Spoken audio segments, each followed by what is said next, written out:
E aí, galera, aqui é o JP e a gente vai seguir fazendo exercícios da apostila Eleva para terceiro e cursinho de Química 3, apostila 3, capítulo 12, que trata das funções amina e amida.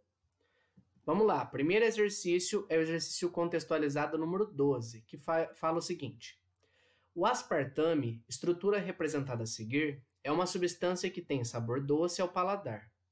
Pequenas quantidades dessa substância são suficientes para causar a doçura aos alimentos preparados, já que esta é cerca de 200 vezes mais doce que a sacarose. As funções orgânicas presentes na molécula desse adoçante são apenas. Então, ele deu para a gente a estrutura do aspartame e pede as funções. Vamos lá. Começando aqui por cima. Funções orgânicas está aqui. Eu tenho um C dupla O e um O aqui no mesmo carbono. Esse C dupla O está no meio da cadeia. Perceba aqui, ó, outro carbono aqui. Isso aqui é uma carboxila no meio da cadeia. Função éster. Próxima parte aqui. Temos um C dupla O com mais um nitrogênio no mesmo carbono. Isso daqui indica que eu tenho uma função amida. Olhando aqui na ponta agora, eu tenho um C dupla O, OH. Eu tenho uma carboxila, mas agora na ponta. Função ácido carboxílico. E por fim, eu tenho aqui um grupo amina, em que eu tenho um nitrogênio, que faz 3 ligações simples, e uma das ligações está com um carbono. Então, esse composto contém apenas as funções éster, amida, amina e ácido carboxílico. Tá aqui, estrutura do aspartame.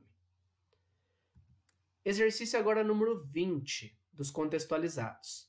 Em 1851, um crime ocorrido na alta sociedade belga foi considerado o primeiro caso da química forense. O conde e a condessa de Beaucarmé assassinaram o irmão da condessa, mas o casal dizia que o rapaz havia infartado durante o jantar. Um químico provou haver grande quantidade de nicotina na garganta da vítima, constatando assim que havia ocorrido um envenenamento com extrato de folhas de tabaco. Sobre a nicotina são feitas as seguintes afirmações. Então tá aqui a estrutura da nicotina. Primeiro, contém 2 heterociclos. Vamos ver, ó. Ciclo significa uma parte fechada. Tá aqui, ó. Um ciclo aqui, outro ciclo aqui. Heterociclo significa que eu tenho um heteroátomo, ou seja, um átomo diferente de carbono no meio do ciclo. De fato, a gente tem aqui, ó, nitrogênio entre os átomos de carbono do ciclo e outro nitrogênio aqui. Então, é verdadeira essa daqui. Eu tenho 2 heterociclos. Segunda afirmação. Apresenta uma amina terciária em sua estrutura. Se eu olho esse nitrogênio, ele faz 3 ligações simples e ele está ligado a 3 carbonos diferentes. De fato, esse nitrogênio aqui é uma amina terciária. Cuidado, tá? Esse nitrogênio não é da função amina, ok? É de uma outra função orgânica. Então, ele falou que tem uma amina terciária, tá correto, é esse daqui. Você não precisaria saber o nome dessa função aqui, é só saber identificar essa daqui que já é suficiente. E por fim, terceira afirmação. Possui a fórmula molecular C10H14N2. Vamos ver aqui, ó. 1, 2, 3, 4, 5 carbonos. 6, 7, 8, 9, 10 carbonos. 2 nitrogênios. Vamos contar os hidrogênios agora. Tem aqui, ó, 1 aqui, 2, 3. Aqui não tem nenhum. 4, 5, 6, 7, 8, 9, 10, 11, 12, 13 e 14. De fato, essa é a fórmula molecular, também está verdadeira. Assim, a alternativa correta aqui é a alternativa E. Afirmações 1, 2 e 3 corretas. Ok? Vamos lá, continuando agora. Aprofundamento número 21.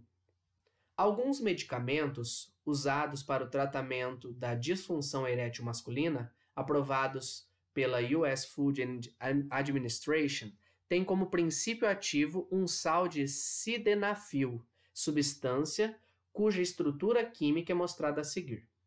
O sal é sintetizado a partir da reação entre o sildenafil com o ácido cítrico. Então, aqui, ó, essa organização aqui é como se fosse a nossa Anvisa aqui no Brasil, ela que regulamenta os medicamentos que são usados e tudo mais. Bom, ele deu aqui essa estrutura para a gente, vamos ver o que ele fala. Ó. Com base nas informações mencionadas, pode-se verificar que na estrutura do sildenafil, letra A, cada átomo de nitrogênio possui um par de elétrons livres. Vamos lembrar aqui um conceito lá de química geral. O que é esse elétron livre? Significa um elétron que não participa da ligação química. O nitrogênio é da família 5A, então ele tem 5 elétrons na camada de valência. Se ele tem 5 elétrons, em geral ele faz 3 ligações covalentes. Por quê? Aí ele intera os 8 elétrons do octeto. Então, para fazer essas 3 ligações covalentes, o que acontece? Ele liga 3 elétrons e 2 desses 5 elétrons ficam fora da ligação. São os elétrons livres, no caso, um par de elétrons livres. A gente tem que analisar aqui se cada um dos nitrogênios faz apenas 3 ligações. Vamos ver aqui, ó. Faz 3, faz 3, faz 3, faz 3, 3 e 3 ligações. Não me importa se é dupla, ou simples, ou tripla. Me importa aqui saber se no total ele está fazendo apenas 3 ligações. Como todos os nitrogênios fazem apenas 3 ligações, eles têm sim um par de elétrons livres. É até por conta desses elétrons livres do nitrogênio que a gente tem o caráter básico das aminas, tá certo? Então, já achamos aqui a alternativa correta, letra A. Vamos ver aqui agora por que as outras estão erradas. Letra B. Existem apenas 5 átomos de carbono assimétrico. Então, quando a gente analisa essa estrutura, não tem nenhum carbono assimétrico. Esse carbono assimétrico é o carbono quiral, ou seja, é um carbono com 4 ligantes diferentes. Eu não tenho nenhum carbono quiral nessa estrutura. Então, está errado aqui ele falar de 5 átomos. Letra C. Podem-se identificar átomos de carbono hibridizados na forma sp.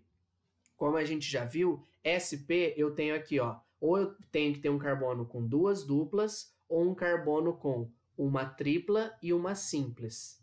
Nenhum dos carbonos que eu tenho aqui são desse tipo, que faz ou 2 duplas ou uma tripla e uma simples. Então, não tenho nenhum carbono sp. Eu tenho apenas carbonos sp3 e sp2 aqui.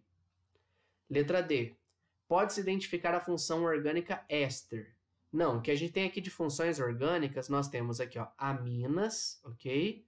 Temos aqui uma outra que a gente não sabe o nome, não precisa se preocupar. E temos também aqui função amida e função éter, ok? Não temos nenhuma função éster, que é um C-O ligado a outro oxigênio, tá? Então, tá errado isso.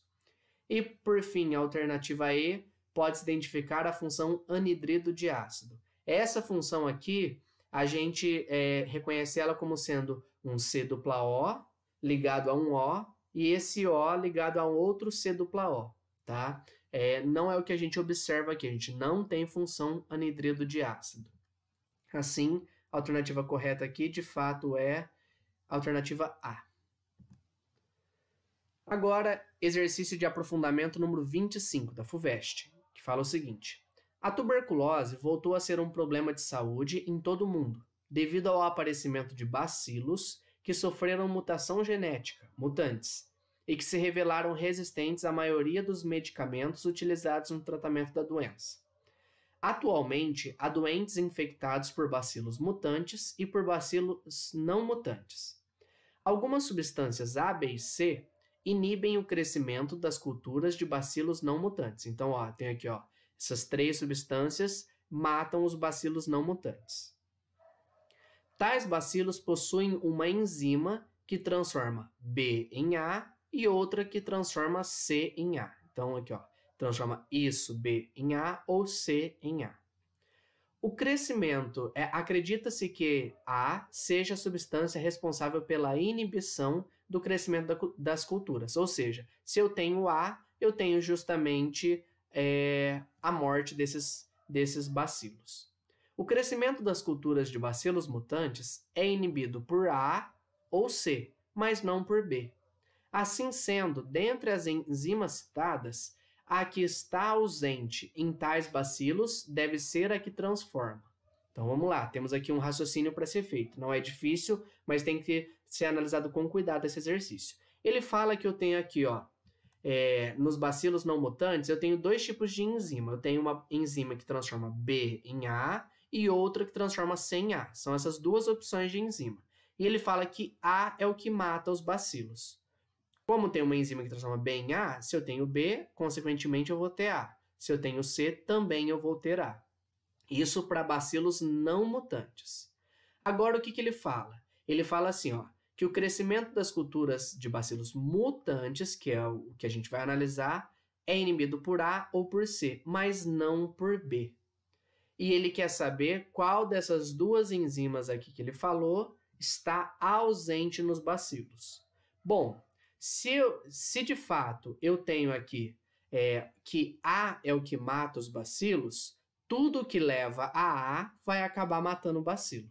Então, ó, eu tenho aqui ó, no bacilo mutante, ele é morto por A, ok? Isso aí a gente já sabia. Só que ele fala que também o bacilo morre quando tem C. Por quê? O que acontece? Se tem C, é porque, consequentemente, tendo C, o C vai acabar virando A. Então, ele tem a enzima que transforma C em A. Agora, o bacilo não é inibido por B, porque provavelmente quando eu tenho B, eu não vou ter A. Então, eu não tenho o que transforma B em A.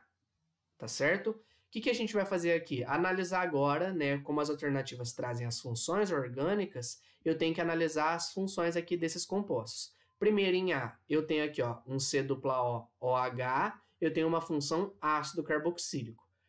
Aqui, depois, em B, eu tenho um C-ONH2. Isso aqui é uma função amida. E por fim, aqui em C, um C-OO, eu tenho em meio da cadeia uma carboxila, função éster. O que faz com que o bacilo não morra, né? Ou seja, qual enzima está ausente nesses bacilos mutantes? A enzima que vai transformar B em A, ok? Por isso que quando eu tenho B, continua o crescimento da cultura, tá? Então, eu tenho a ausência da enzima que transforma amidas em ácido carboxílicos, que é a alternativa B, ok? Então, eu tenho a enzima que transforma C em A, mas eu não tenho a enzima que transforma B em A. E o ter A é o que mata o meu bacilo, seja mutante ou não mutante, ok? A gente fecha a nossa aula aqui do capítulo 12. Qualquer dúvida, estou à disposição. Até a próxima. Tchau, tchau.